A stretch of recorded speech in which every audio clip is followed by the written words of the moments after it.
Kamu tahu nggak sih, mindset trader di Konoha itu sudah lama banget dirusak.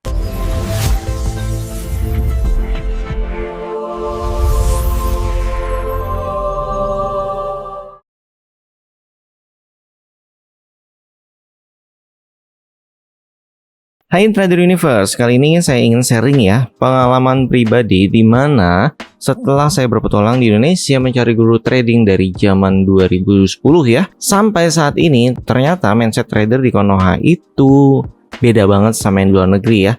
Karena saya pun sudah keluar negeri beberapa kali dan diskusi dan belajar dengan trader di sana ya. Kita sharing informasi dan sharing sistem trading dan bisnis lainnya.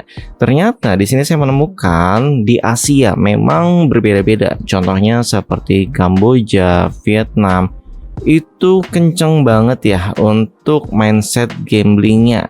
Nah, ternyata nggak cuman di sana, di Indonesia termasuk yang paling tinggi. Oke, terus apa yang bikin mindsetnya rusak ini? Jadi sebelumnya saya jelaskan dulu ya, ini dari pengalaman saya pribadi dan yang saya pahami. Seharusnya seorang trader itu adalah bermindset investor. Jadi kalau kamu bermindset investor itu udah jauh banget dari mindset gambling. Contohnya ya, investor ini dia mempunyai portofolio yang rapih.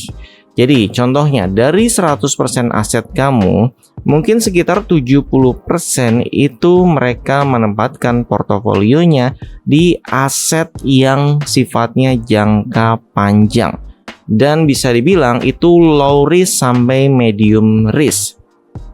Oke, terus 30%-nya ini mereka bisa dibagi-bagi dari bisnis yang lain juga. Jadi, yang 70%-nya tadi juga nggak semuanya misalnya di tradingin, enggak. Mungkin mereka ada bisnis properti, mereka bisnis perdagangan yang lainnya, jual beli, aset, elektronik, atau yang lainnya gitu. Intinya, tidak hanya di trading. Dan rata-rata justru di saat kita kumpul ya, banyak trader, itu rata-rata 30% portofolionya baru masuk ke high risk. Jadi high risk ini pun dibagi-bagi ya, ada kripto, ada saham, terus ada forex.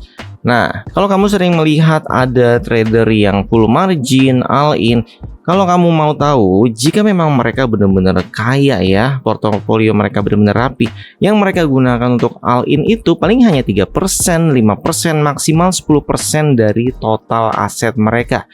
Jadi 10% ini bisa langsung ketutup dari profit portofolio mereka yang lain.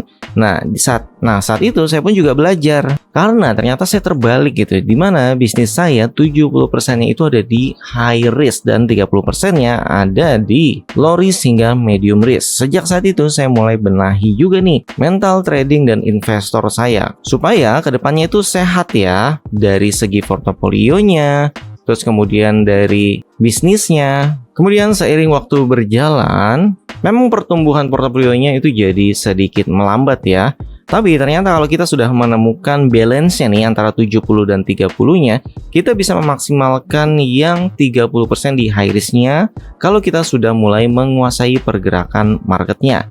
Oh iya, di sini mindset Konoha setahu saya dari dulu sampai sekarang selalu berbicara tidak ada yang tahu market akan kemana. Misalnya 1 jam lagi, 1 hari lagi, atau beberapa hari ke depan, bahkan beberapa bulan ke depan gitu, sampai tahun depan itu nggak ada yang tahu. Justru di saat saya diskusi dengan trader di luar negeri itu bahkan mereka sudah tahu arah market akan kemana.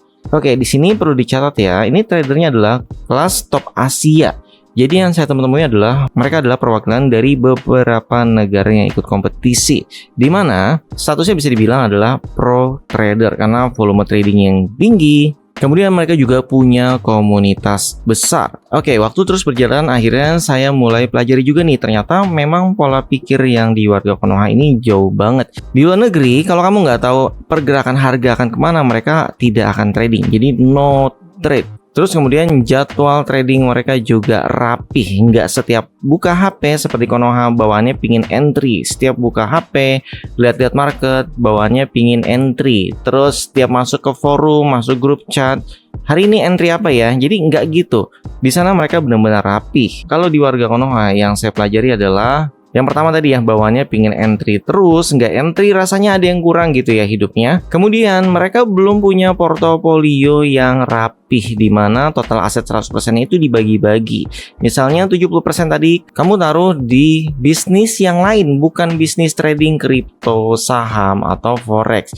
Jadi kamu harus punya pondasi yang kuat dulu di bisnis yang lain. Misalnya saat ini kamu kerja di kantoran. Nah, itu sudah cukup, seenggaknya kamu punya penghasilan bulanan dari tempat lain.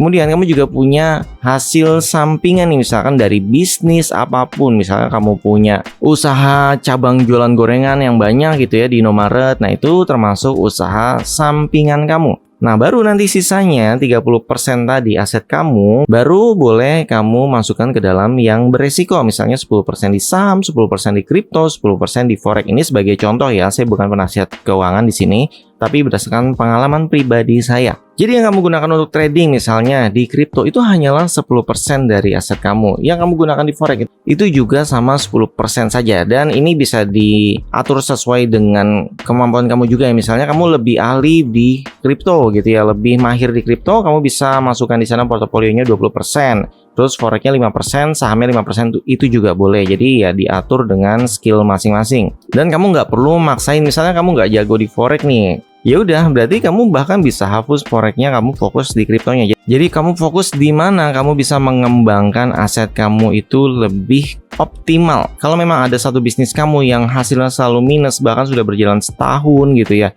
ya berarti kemungkinan kamu nggak cocok di situ. Nggak usah dipaksakan. Justru kalau kamu berhasil cut loss di sana, berhenti dari sana, artinya kamu sudah termasuk sukses melepas kerugian kamu. Jadi kamu bisa fokus di aset yang memang lebih profitable buat kamu. Oke, mungkin ini nggak cocok buat semua orang ya, tapi di sini saya berpegang dengan keyakinan saya yang tadi.